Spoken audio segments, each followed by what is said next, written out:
written in saying, do the panel agree that Daizen Maeda is now worth Kieran Tierney level money and will comfortably win Scotland's Player of the Year this season? Scott, I got your take on that. I think last night I was saying that I think we're both quite confident you'll hoover up a lot of awards come May.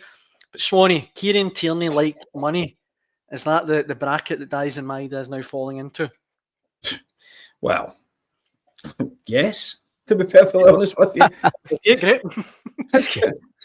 Might not get it at Celtic.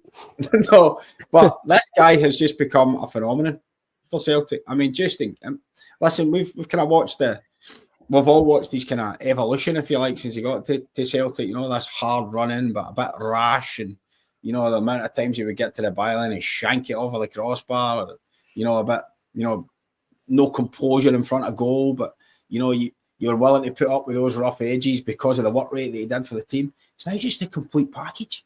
He looks like a really composed, top-class European footballer now. Really, really good. Can play through it. I mean, if you're Adam Maeda, true, not good.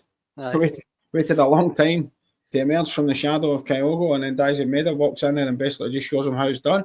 With a new striker coming in the summer as well, but that's moving away from Maeda. I think it's a certainty for the Player of the Year awards, and I think he deserves them. I mean, the thing about Maeda is Maeda can be having what would be a rare bad game this season, but what he gives the team out of possession means he's still the first name, one of the first names in the team sheet. Still contributes, aye. And that's something that's, you know, they used to talk about players, say guys like Roy Keane, or even if he's not playing well, he makes sure everybody else plays well. But that was more like barking and pulling guys into position. Maeda does it through example.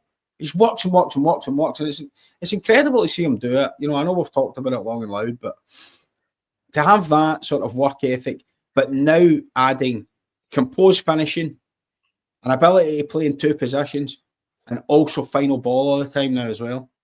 Some package. So, you know, if you were going out to get him just now, what would you have to pay for him?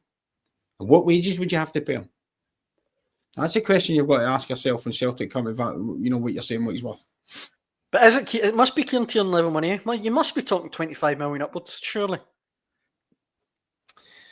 I think possibly age would and the Scottish. There's a premium on fullbacks, isn't there? Left backs especially. There's always a premium on them who seem to go for a wee bit more. So. Okay. But I think they could get 20 million from him, no problem. But to be honest with you, it strikes me, I would not sit here and claim to be a friend of Daizen Maeda's. I've got absolutely no idea what type of fella he is. But he seems, you hear stories about him being at soft play with the kids, and kids are out in the park after the games. Family seems really, you know, it comes across that he's really happy. Seems like a settled guy. I think Celtic have got an absolute gem there. Absolutely no trouble off the park. Seems to be dead quiet. Family man, gets on with his business and then delivers on the park. Couldn't ask for any more. So, no, I think Celtic could be quite hopeful of keeping him actually for quite a while. The thing about him is, Daniel, when you think of the way football is now, Swanee, this modern game where it's all about high intensity, pressing, speed, fitness. I mean, he ticks every box. I mean, if you're a scouting team or a recruitment team in whatever league, and that's the kind of profile you're looking at, he must be on every list, because at the moment he's ticking every box. I mean, Swanee's saying about him playing two positions. For a start, I think he could play right across the front. He could play in the right as well if you needed him to. Well, fairness, he has done, Scott. But by the way, he's also the type of guy. You could play him at right back or left back, and you know what you would get at him. I mean, he'd be absolutely. He wouldn't let a winger get past him, and he'd be bombing up and down the wing as a full back or a wing back. So Swanee's right. I mean, well, we said it last night, Daniel. He's now at 27. He's hitting his peak, and that's what's going to be really interesting for Celtic, because as we mentioned last night, Celtic have become renowned for selling players at exactly the right time. And if big bids come in the summer, then it's not what Celtic fans want to hear, but it might be the perfect time to cash in. The one thing I would say, just to add on that, we've got a World Cup coming up, not this summer, next summer. And Daizen Maeda's now going into the Champions League, and I think we can now see. I think we all said at the time, this argument about Kyogo wanting to go and play in one of the top 5 leagues to get in the Japan team. And we all said at the time, Well, the manager continues to pick Daizen Maeda, so it's clearly not that. Yeah. And he has played as a front player for Japan. Now that's a young, emerging, excellent team, that Japan team, and you're going to have to work hard to stay in it.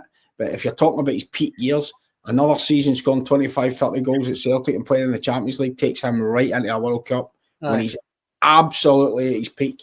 I think that would be a big attraction to stay where you are. You don't want to be moving club and upsetting yourself before something as big as that. Because the way Japan are emerging and the way they've performed at recent tournaments, you could go a long way in this tournament. They're a good team, aye. Kyogo's moved to Rennes, and I mean, I check the team lines He's not been playing every weekend. No been playing. I mean, and I would throw into that, Scott, Matt O'Reilly's been an unused sub 3 games in a row for Brighton, and I know he's been injured, and I know but still, you're sure he'd want to be playing. Well, it's the old adage about the grass not always be greener on the other side. So, the Kyogo one in particular, Swanee says to go to a team like Rennes, claiming that playing in the top 5 league will get you in, seemed a bit strange. And the fact that he's not even playing and no starting games, it could end up actually being even more detrimental to Kyogo's international chances. So,